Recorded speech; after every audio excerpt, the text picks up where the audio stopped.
नमस्कार साथियों की फैक्ट में आप सभी का स्वागत है। उम्मीद करता हूं कि आप सभी लोग बेहतर होंगे। सभी सनातनी और राष्ट्रवादी भाई बहनों से अपील रहेगी कि चैनल को सब्सक्राइब करिएगा, वीडियो को लाइक करिएगा और अधिक से अधिक लोगों तक शेयर कर दीजिएगा। कांग्रेस पार्टी के युवराज राहुल गांधी ने, चूंकि वो कांग्रेस पार्टी के किसी प्रमुख पद पे तो है नहीं, मतलब कांग्रेस पार्टी के अध्यक्ष तो है नहीं, इसलिए मैं इस तरीके का संबोधन कर रहा हूं। युवराज ने फाइनली मान लिया है कि हम बहुत सारे राज्यों में चुनाव हारे हैं और बहुत बुरी तरीके से हारे। उसके लिए उन्होंने एक कमेटी बनाई, फैक्ट फाइंडिंग कमेटी, और कमेटी जांच करेगी कि किस वजह से हम लोग चुनाव वहां पे हार गए। उसमें से प्रमुख राज्य मध्य प्रदेश, जहां पे कांग्रेस का सुपड़ा साफ हो गया। पिछली बार तो कांग्रेस एक सीट जीत भी गई थी, इस बार सारी की सारी सीटें हार गई। उसी तरह उत्तराखंड भी है, हिमाचल प्रदेश में भी नहीं जीते। कर्नाटक में तो इतनी बड़ी मेजोरिटी की सरकार होने के बावजूद भी कांग्रेस पार्टी बीजेपी से कम सीटें जीती और बहुत कम सीटें जीती। कर्नाटक में अलग ही प्रकार की राजनीति चल रही है, उस पर भी बात करेंगे हम लोग। इसके अलावा हरियाणा में शैलजा ने का एक वीडियो वायरल हुआ है। आप लोगों को पता है कि हरियाणा में दो गुट है, एक शैलजा वाला गुट है जिसमें से एक तो नेता थी वो बाहर ही चली गई, भाजपा ज्वाइन कर लिया। एक और है रणदीप सुरजेवाला, वो इस समय विदेश में है। और एक है हुड्डा ग्रुप, वहां पे भी लड़ाई चल रही है। शैलजा ने कहा कि आला कमान को ग्राउंड की समझ ही नहीं है, और वो वीडियो वायरल हो गया। अब वहां पे भी लफड़ा चल रहा है। लालू प्रसाद यादव का चेला बताया जा रहा है जो बिहार में कांग्रेस के प्रेसिडेंट हैं, अखिलेश सिंह। उनको कहा जा रहा है कि लालू प्रसाद यादव से निगोशिएशन सही नहीं कर पाए, पप्पू यादव का अकोमोडेशन नहीं कर पाए, और यही कारण रहा कि बहुत बुरी तरीके से बिहार में भी हारे। जबकि उत्तर प्रदेश से बिहार को कंपेयर कर रही है कांग्रेस कि उत्तर प्रदेश में हम बहुत बढ़िया रिजल्ट लेकर के आए, ऐसा रिजल्ट हम बिहार में क्यों नहीं ला पाए। तो पता चला कि वहां पे जो कांग्रेस पार्टी के अध्यक्ष हैं वो लालू प्रसाद यादव से सही से निगोशिएशन नहीं कर पाए।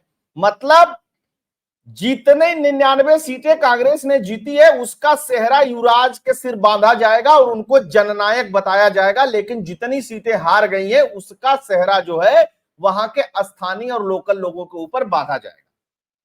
इसको लेकर के कांग्रेस में बवाल हो गया। कांग्रेस के कई सारे सीनियर लीडर ने कहा कि 99 सीटों के जीत का सेहरा अगर राहुल गांधी के सिर बंधा है तो बाकी सारी सीटों के हार का सेहरा भी राहुल गांधी के सिर ही बंधना चाहिए, एक्सेप्ट हिमाचल प्रदेश और कर्नाटक छोड़ करके। कर्नाटक में कहा जा रहा है कि डीके शिव कुमार और सिद्धिरमैया की लड़ाई में ये हार गए इलेक्शन। वहां पे ज्यादा सीटें जीतनी चाहिए थी कांग्रेस पार्टी को। हिमाचल प्रदेश में अलग ही लड़ाई चल रही है, महारानी को लेकर के और जो सुक्खू हैं उनको लेकर के जो लड़ाई हुई, कई सारे विद्रोह हुए, उसकी वजह से हार गए। तो आइए समझते हैं कि फैक्ट फाइंडिंग टीम क्या है।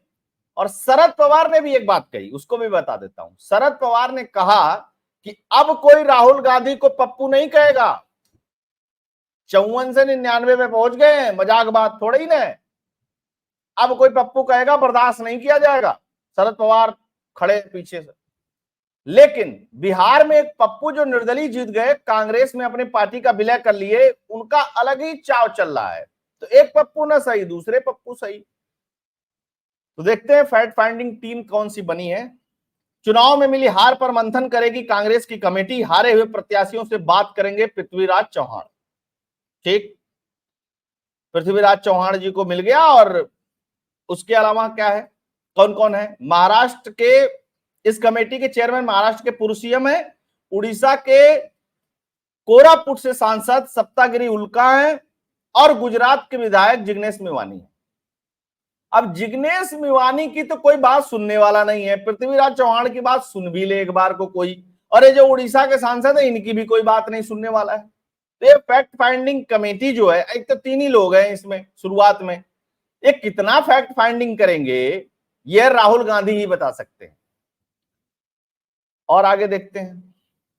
30 जून को पॉलिटिकल अफेयर की कमेटी की बैठक होगी इनकी, जिसमें मध्य प्रदेश के वरिष्ठ नेता कमलनाथ, दिग्विजय, पूर्व नेता प्रतिपक्ष गोविंद सिंह, अजय सिंह, पूर्व मंत्री सज्जन वर्मा सहित कई नेताओं से चर्चा करेंगे कि भैया 1 to 1 कि मध्य प्रदेश में यार ये कैसे हो गया कि सारी सीटें हार गए हम लोग।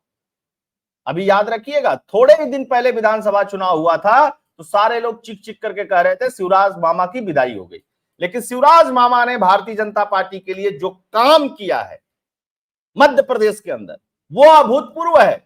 29 सीटें तो कभी नहीं जीती और 161 सीटें उन्होंने विधानसभा में भी जिताई और बहुत प्रेम से मुख्यमंत्री की कुर्सी छोड़ दिए। आज मोदी जी की कैबिनेट में बड़े पोर्टफोलियो के मंत्री हैं। कद बढ़ गया है शिवराज सिंह चौहान का। बहुत लोग सोचेंगे कि मुख्यमंत्री थे, फिर लोग बता रहे थे अमित शाह मोदी में, शिवराज सिंह चौहान में जम नहीं रही है, दुनिया भर की कहानी आपने सुनी होगी। लेकिन आज क्या स्थिति है? फिर बीच में कहानी बनाना शुरू किया, ये जो खैरियर खैराती गैंग है ना, ये बीच में कहानी बनाना शुरू किया है, अंजुम पंजुम टाइप के जितने हैं। शिवराज सिंह चौहान को किनारे कर दिया है भाजपा ने, शिवराज सिंह चौहान की राजनीति खत्म। लेकिन पता चला कि कांग्रेस की राजनीति खत्म हो गई। अच्छा, बड़ा रोचक है, मतलब जबरदस्त कहानी है। कांग्रेस की मंत्रणा समिति में रामनिवास के स्थान पर अब राजेंद्र भारती होंगे। एक मंत्रणा समिति भी प्रदेश में बनाई गई है, उसमें मध्य प्रदेश में पहले मंत्रणा समिति में रामनिवास को रखा गया। फिर कांग्रेस के नेताओं ने कहा कि अरे रामनिवास तो भाजपा के साथ मिले हुए हैं जी, उनके मंच वंच पे भी पहुंच जाते हैं कभी कभी, इनको हटाया जाए। तब राजेंद्र भारती को बनाया गया। अब कहानी ये निकल करके आ रही है कि राजेंद्र भारती को कोई बताने को तैयार नहीं है कि क्यों हारे, क्योंकि मध्य प्रदेश में जितने कांग्रेस के धुरंधर हैं उनके सामने राजेंद्र भारती को कौन सुनने वाला है।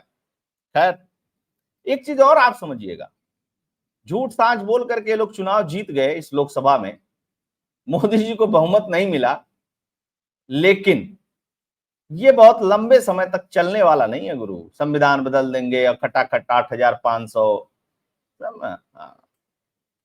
अब देखिए राहुल गांधी ने क्या कहा, जब जो हरियाणा के अंदर उठापटक चल रही है इस समय, जो कलह चल रही है कांग्रेस के अंदर, उसमें राहुल गांधी ने बहुत साफ साफ कह दिया कि जिसे पार्टी की नीति और फैसला पसंद नहीं हो पार्टी छोड़ करके चला जाए। और राहुल गांधी ने कहा और लोग जाना भी शुरू कर दिए हैं। इसके अलावा उन्होंने एक चीज और कही, राहुल गांधी ने, उन्होंने कहा कि हरियाणा में जो हुड्डा साहब हैं उनकी बहुत प्रशंसा की उन्होंने, और हुड्डा साहब ने लगे हाथ एक बात और कह दी। हुड्डा साहब ने क्या कहा? हुड्डा साहब ने कहा कि ऐसा है कि ये मेरा आखिरी चुनाव है। राहुल गांधी मीटिंग में बैठे थे तो राहुल गांधी ने कहा कि देखिए अमरिंदर सिंह भी कह रहे थे मेरा आखिरी चुनाव है। इस पे हुड्डा हंसने लगे। हुड्डा ने इस बात को इसलिए कहा कि मुझको मुख्यमंत्री का कैंडिडेट घोषित करो, इसी को लेकर के शैलजा की टसन है। शैलजा लोकसभा चुनाव नहीं लड़ना चाहती थी, लोकसभा चुनाव उनको लड़ा करके हुड्डा ने उनका रास्ता जो है वो उनको रास्ते से हटा दिया कि मुख्यमंत्री पद के उम्मीदवार न बन जाए। अब शैलजा की जो दोस्त थी किरण चौधरी कांग्रेस छोड़ करके बीजेपी में चली गई। किरण चौधरी बड़ा नाम है, बड़ी नेता है, वो जिस सीट से लड़ती है उन लोगों का, मतलब उनके ससुर उनके पति लगातार वहां से चुनाव जीतते रहे, 8-10 सीटों पे अच्छा इंपैक्ट है उनका। अब शैलजा पड़ गई अकेले। दूसरी तरफ जो इनके राहुल गांधी के बहुत करीबी नेता थे और शैलजा गुट के थे, उनको राज्यसभा भेज दिया कि आपका भी लाइन क्लियर। और राहुल गांधी ने कह दिया कि हुड्डा साहब का नेतृत्व जो है वो बहुत बढ़िया है। 5 सीटें जीत गए यार हरियाणा में, मजाक बात है। खैर, इसके अलावा सुरजेवाला विदेश में है, अब वीरेंद्र सिंह पहुंचे नहीं मीटिंग में, यह भी हुआ, ठीक है ना, राष्ट्रीय महासचिव हैं, अब सुरजेवाला इस मीटिंग में नहीं जाने वाले हैं। राहुल गांधी की मीटिंग के बाद शैलजा का वीडियो वायरल, कहा कि आला कमान को निचले स्तर की समझ नहीं। अब ये तो आला कमान को निचले स्तर की समझ नहीं, सीधे सीधे राहुल गांधी के ऊपर अटैक है, सोनिया गांधी के ऊपर, प्रियंका गांधी के ऊपर अटैक है। और खड़गे साहब को भी उसमें जोड़ लीजिएगा, हालांकि खड़गे साहब न 3 में न 13 में है वो प्रेसिडेंट, इसमें कोई दो राय नहीं है। अब फिर आगे क्या हुआ? अब महाराष्ट्र कर्नाटक में जो कुछ कांड हो रहा है ना वो बड़ा अद्भुत है गुरु। कर्नाटक में कांड ये हो रहा है कि डीके शिव कुमार को सीएम बनाने के लिए और राज्य में लिंगायत, अनुसूचित जाति जनजाति और अल्पसंख्यक समुदाय से एक मुख्यमंत्री बनाने की मांग बढ़ गई है कि जो 4-5 ग्रुप हैं उसमें से 4-5 उप मुख्यमंत्री और डीके शिव कुमार को मुख्यमंत्री बनाया जाए। और इसको कहा किसने है? इसको कहा है विश्व बोकालिका, चूंकि बोकालिका समुदाय से आते हैं, विश्व बोकालिका महासंतन मठ के जो प्रमुख संत हैं चंद्रशेखर नाथ स्वामी, उन्होंने कहा। और सार्वजनिक रूप से कहा कि मुख्यमंत्री सिद्धिरमैया को पद छोड़ देना चाहिए और उप मुख्यमंत्री शिव कुमार का रास्ता साफ कर देना चाहिए, उनको मुख्यमंत्री बना देना चाहिए। इसके अलावा लिंगायत समुदाय का और भी बहुत अलग अलग संत महात्माओं से कहलवाया जा रहा है, कहा जा रहा है, भगवान जाने। ये लोग कह रहे हैं कि भैया सिद्धिरमैया तुम हटो, डीके शिव कुमार को बनाओ मुख्यमंत्री। और एक कहानी और चल रही थी कि भैया 2.5 साल वाला, वो कहानी भी अभी तक आला कमान ने अप्रूव नहीं किया है कि 2.5 साल वाला कोई फार्मूला चलेगा। डीके शिव कुमार को पता है कि जिस तरीके से सरकार चल रही है अगली बार आनी नहीं है और मुख्यमंत्री बनने का इससे बेहतर चांस नहीं है, तो इसी में कुछ लंगड़ी टंगड़ी मान लो। इसके अलावा इसके ऊपर मैं अलग से एपिसोड करूंगा। बहुत भसड़ मची हुई है कर्नाटक में। अगर सरकार गिर भी जाए बीच में या टूट फूट भी हो जाए तो इसमें कोई अतिशयोक्ति नहीं होगी, कोई खेला हो जाए कर्नाटक के अंदर। तो अब कारण क्या है? कारण यह है कि चुनाव से पहले तो जो प्रॉमिस किया गया था वो तो अलग बात है, जो पब्लिक के लिए प्रॉमिस किया गया था वो प्रॉमिस भी पूरा नहीं हो पा रहा है। और जब वो प्रॉमिस पूरा नहीं हो पा रहा है तो सरकार पे बन रहा है दबाव, और बाहर से बैठे हुए लोग या जिनके सपोर्टर हैं वो ये कह रहे हैं कि पब्लिक को जो मिलना चाहिए, जितना वादा था वो मिल नहीं रहा है, इसलिए सिद्धिरमैया को यह पद छोड़ देना चाहिए। डीके शिव कुमार कैपेबल हैं, वो दिलवा सकते हैं जनता को, अदरवाइज स्थिति और बुरी हो जाएगी। जो अभी लोकसभा चुनाव में हुई, अगले विधानसभा चुनाव तक आप मान करके चलिए कि कांग्रेस की सरकार आने की नौबत नहीं रहेगी। अब आप बताइए एक चीज, मैं क्यों कहता हूं कि जैसे आप कांट की आड़ी बार बार नहीं चढ़ती है ना।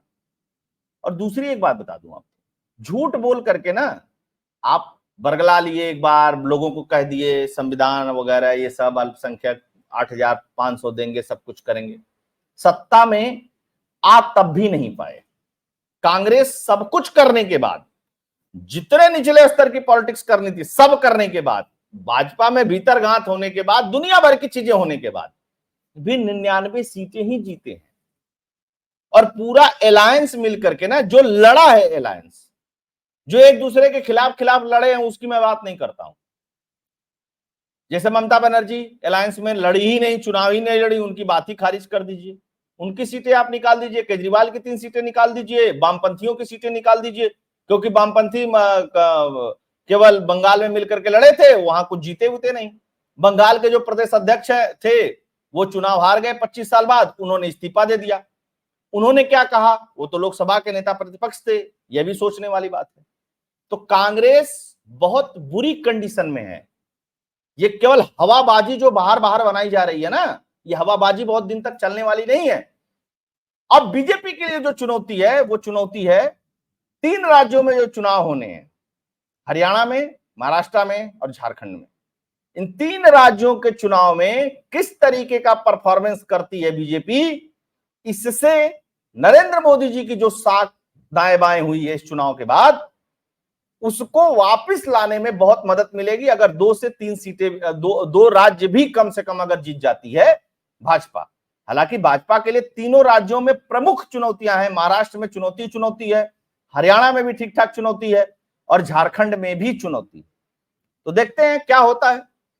लेकिन एक चीज है कि राहुल गांधी की जो फैक्ट फाइंडिंग टीम है उससे इनके सीनियर बहुत नाराज हैं। उन्होंने कहा 99 सीटें आपने जीती भैया, तो आप जिम्मेदारी लो। हार की भी, जीत की तो अपने ले लिए, हार की हम लोगों पे डाल देंगे। अब एक चीज तय है कि मध्य प्रदेश से कमलनाथ और दिग्विजय सिंह दोनों लोगों की विदाई तय हो गई इस चुनाव के बाद। अब वहां कोई नया नेतृत्व आएगा, वो क्या कमाल करेगा वो देखने वाली बात होगी। बहुत सारे लोग इस समय जुड़े। होप ये एनालिसिस फैक्ट्स आपको पसंद आया होगा तो चैनल के लिए कंट्रीब्यूट करिएगा। फोन पे पेटीएम का नंबर स्क्रीन पे दिया हुआ है। साथ के साथ चैनल को सब्सक्राइब कर दीजिएगा, करवा दीजिएगा, लाइक भी कर दीजिएगा, शेयर भी कर दीजिएगा। मैं कर्नाटक पे स्पेशल वीडियो बनाऊंगा, बहुत मसाला है उसके ऊपर। जय हिंद, जय भारत, जय श्री राम।